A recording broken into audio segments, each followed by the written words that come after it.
dito sa pitong gatang sa tabi ng buyan. Mga kasaysayan na kung nalalaman, ito ay hindi chismis na pag-uusapan lang. Yung Leo, walang labis, walang kulang. May isang munting tindahan sa bukana ng buyan at sa kanto ng kalye pitong gatang.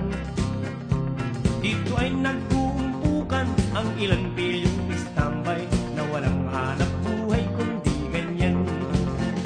Ito ay hindi chismis na pag